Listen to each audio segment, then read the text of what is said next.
హరీష్ రావు గౌరవ స్పీకర్ గారికి దయచేసి, ఎందుకంటే ఇక్కడ పెద్దలు పోచారం శ్రీనివాసరెడ్డి గారు స్పీకర్గా పనిచేసిన వాళ్ళు కూడా చాలామంది ఉన్నారు.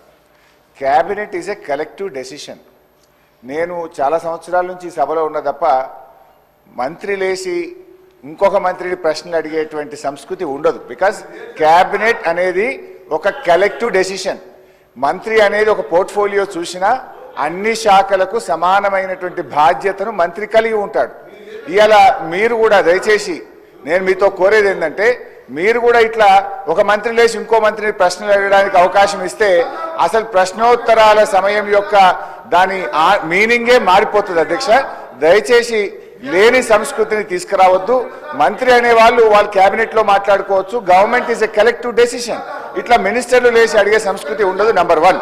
నంబర్ 2, గతంలో కూడా కోమటిరెడ్డి వెంకటరెడ్డి గారు అప్పుడు కూడా మంత్రిగా ఉన్నారు.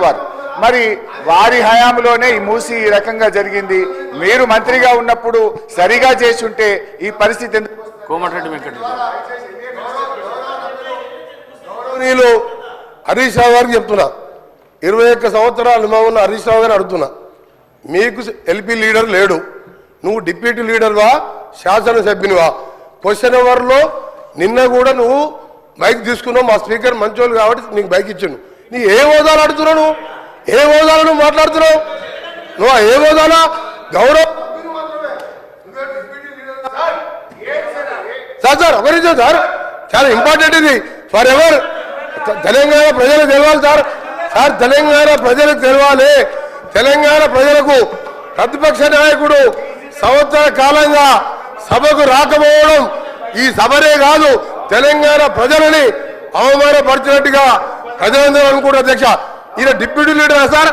ఈయన కార్యవర్గం ఏర్పాటు చేసినా ప్రతిసారి ఈయనకి ఎందుకు ఇస్తున్నాము అంటే మిమ్మల్ని అంటలేను, ఆయన అడిగే హక్కు లేదు, ఆయన మామూలు ఎమ్మెల్యే మాత్రమే. అందుకనే గౌరవ చెప్తున్నా, నా బాధతోని నల్గొండ ప్రజల కడుపులో ఆవేదన, ఫ్లోరైడ్ మూసి నీళ్లు చచ్చిపోతున్నారు సార్. మధ్యలో పేదవాళ్ళు, డబ్బున్న వాళ్ళు హైదరాబాద్కి వచ్చిండ్రు, డబ్బు లేని దళితులు గిరిజనులు నల్గొండలు చచ్చిపోతున్నారు. అంత కనికరం లేదు సార్ వీళ్ళకు. ఎస్ఎల్బిసి సొరంగం 70% పూర్తి చేసాం. ఇరిగేషన్ మినిస్టర్గా ఉండి ఒక్కసారి సొరంగం రాలే. ఆయన నల్గొండ గురించి కానీ నా గురించి మరి మాట్లాడే హక్కు లేదు అధ్యక్ష. ఆయన ఒక గౌరవ శాసనం చెప్పుడు మాత్రమే, డిప్యూటీ లీడర్ కాదు, సిఎల్పి సెక్రటరీ కాదు, లీడర్ లేడు వాళ్లకు. వాళ్ళ సార్ మాట్లాడేది.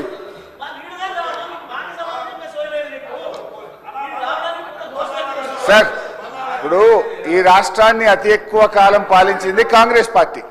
ఇవాళ మూసీలో ఇవాళ నల్గొండ జిల్లా ప్రజలు ఏదైనా బాధపడుతున్నారంటే దానికి ప్రథమ ముద్దాయి కాంగ్రెస్ పార్టీయే. ఎందుకంటే ఈ రాష్ట్రాన్ని ఎక్కువ రోజులు పాలించిందే కాంగ్రెస్ పార్టీ. మీరేం చేసిందని మమ్మల్ని మాట్లాడుతున్నారు.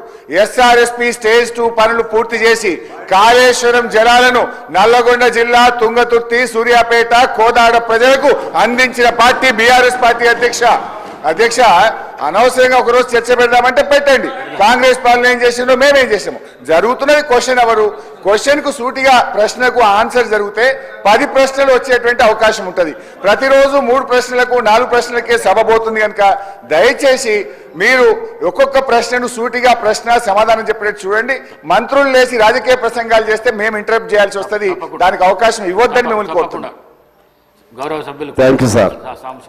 సార్, ఈ ప్రశ్నోత్తరాల సమయం చాలా కీలకమైంది, కానీ ఉద్దేశపూర్వకంగానే ఈ ప్రశ్నోత్తరాలని 1-2 ప్రశ్నలకే పరిమితం అయ్యే విధంగా సందర్భం ఉన్నా, దానికి సంబంధించి రిలేటెడ్గా ఉన్నా, అన్రిలేటెడ్గా ఉన్నా, వేరే అంశాలన్నీ జొప్పించి దాన్ని ఇష్యూగా పెద్దగా చేస్తున్నారు. ఇందులో వారి పాత్ర వీరి పాత్ర అని కాదు. మా కాలంలో మేము గొప్పగా చేసాం, వారి కాలంలో వారు. ఇది ప్రతిపక్షం వారికి కూడా వర్తిస్తుంది. ఎందుకనంటే నిన్నంతా చూసాం మనం. ఒక్క అంశం పైన అర్ధగంట జరుగుతుందా సార్? అర్ధగంట ఇలా జరుగుతూ ఉంటే మిగిలిన సభ్యుల హక్కులు కోల్పోయినట్లే కదా. మేము ఇచ్చిన ప్రశ్నలు రావు కదా.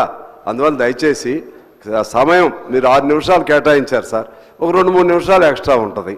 ఆ విధంగా ఇంకా ఎక్స్ట్రా వాడు చర్చించాలనుకోండి, దానికి స్పెషల్ నోటీస్ ఇవ్వమనండి, కాల్ అటెన్షన్ నోటీస్ ఇవ్వమనండి, అనేక రూపాలు ఉన్నాయి. ఆ పద్ధతిలో రమ్మనండి సార్. ఆ విధంగా మీరు దయచేసి కంట్రోల్ చేయండి సార్. Thank you. గౌరవ సభ్యులు రామారావు పవర్ గారు. థ్యాంక్ యూ అధ్యక్ష.